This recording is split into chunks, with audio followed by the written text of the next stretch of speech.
जळगाव महानगरपालिकेच्या अतिक्रमण विभागातील कर्मचाऱ्यांनी आज दिनांक 11 जून रोजी बुधवारी सकाळी 11 वाजेच्या सुमारास जळगाव शहराच्या पांजरापोड गेटजवळ मुजुरी दाखवत एका गरीब हातगाडीवरील भाजीपाला विक्रेत्याला आणि त्याच्या मुलाला बेदम मारहाण केल्याची धक्कादायक घटना घडली आहे। अतिक्रमण कारवाईच्या नावाखाली त्यांच्या हातगाडी जप्त करून त्यावरील भाजीपाला रस्त्यावर फेकून कर्मचाऱ्यांनी प्रचंड नुकसान केल्याचे यावेळी या नागरिकांनी माध्यमांशी बोलताना म्हटले आहे। विक्रेत्याकडून तीव्र संताप व्यक्त केला जात असून शालिग्राम पाटील हे आपल्या पत्नी वर्षा पाटील आणि मुलगा रोहित पाटील यांच्यासोबत कांचननगरात राहतात। पांजरापोड गोशाळेजवळ परिसरात हातगाडीवरील भाजीपाला विकून ते कुटुंबाचा उदरनिर्वाह करतात। आज सकाळी 11 वाजेच्या सुमारास शालिग्राम पाटील आपल्या घराकडून पांजरापोड येथे भाजीपाला विक्रीसाठी हातगाडी घेऊन जात होते। त्याचवेळी जळगाव महानगरपालिकेच्या अतिक्रमण विभागातील कर्मचाऱ्यांनी त्यांना अडवून दमदाटी आणि शिवीगाळ करण्यास सुरुवात केली।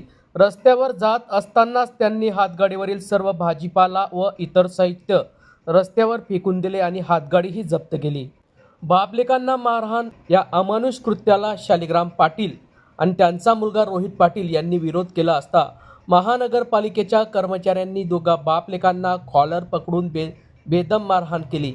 या दोघांच्याही हातापायाला दुखापत झाली असून या घटनेनंतर संतप्त पाटील कुटुंबियांनी तत्काळ शनीपेठ पोलीस ठाण्यात धाव घेतली, मात्र त्यांची तक्रारीची कोणीही दखल घेतली नसून असा आरोप पाटील कुटुंबियांनी यावेळी केला आहे। त्यांनी जिल्हा पोलीस अधीक्षक कार्यालयात याबाबत तक्रार दिली असून चौकशी करून कारवाई करण्यात येईल असे आश्वासन त्यांना देण्यात आले। या घटनेमुळे महानगरपालिका कर्मचाऱ्यांच्या कार्यपद्धतीवर गंभीर प्रश्नचिन्ह निर्माण झाला आहे। या संदर्भात हातगाडी चालक शालिक पाटील व त्यांच्या पत्नी वर्षा पाटील यांनी याबाबत अधिक माहिती दिली आहे। नेमकं ते काय बोलले आहेत ते जाणून घेऊयात। मात्र महानगरपालिकेच्या या मुजोर कर्मचाऱ्यांवर आयुक्त कारवाई करणार का, हाच एक प्रश्न येऊन ठेपला आहे। ते पांजरापोडच्या गेटमध्ये मी गाडीच घेऊन जात होतो, तितक्यात त्याला गाडी डायरेक्ट माल फेकून दिला खाली। गेटमध्येच माल पडलेला आहे, अजून पण पडलेला आहे, बघून घ्या। तर लगेच गाडी उचलली त्यांनी। मी गाडी आवरायला गेलो तर मारठोक करायला लागले। कोणी मारहाण केली? ते सगळे मुलं जेवढे होते तेवढे मारठोक करायला लागले मला। कर्मचारी ते कुठले? ते जवळजवळ 20-25 जण होते सगळे। कुठले कर्मचारी आहे? आपल्या जळगावचे। कोणत्या? नगरपालिका। अच्छा, नगरपालिकेवाल्यांनी मारहाण? हो, नगरपालिका अतिक्रमण विभागाचे अतिक्रमवाले। काय नेमकं आणि काय करत होते तुम्ही?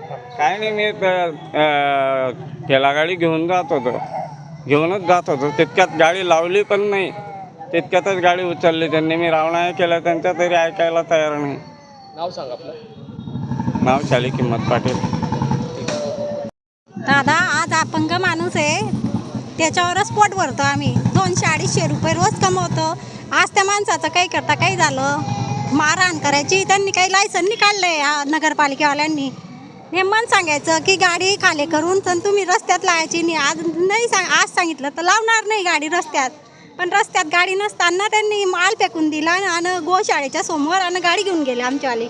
मोलाची बी गच्ची दाबून दिली, गच्ची सोडत नाही होते। आवरायला गेले तर बाईला पण लोटता येते। अजून कोण होते मावशी? कुठले? नगरपालिकेवाले 17 ताली अतिक्रमण विभागाचे का? हां, अतिक्रम मधले 17 तालीवाले।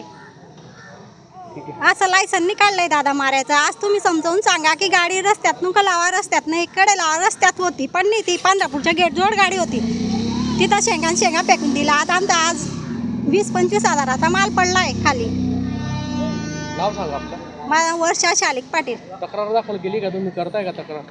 नाही, करायची मग नेहमी। आता मागे बी गाडी घेऊन गेले, तेव्हा बी आम्ही पावती दिली आणि गाडी आणली। आता रोजची पावत्या पाडतो आम्ही नगरपालिकेमध्ये। लावली होती का तुम्ही गाडी? नाही, गोशाळेच्या गेट जोडच होती बारी, चालूच गाडी आणली, बहुणी पण नाही झाली होती दादा। आता काय मागणी आपली? मग आता काय मागणी आहे? आमचा माल खाली पडलेला भरून द्यावे आणि याच्याने पुढे केलं की हे करतील, आम्हाला केस नोंदायची मग।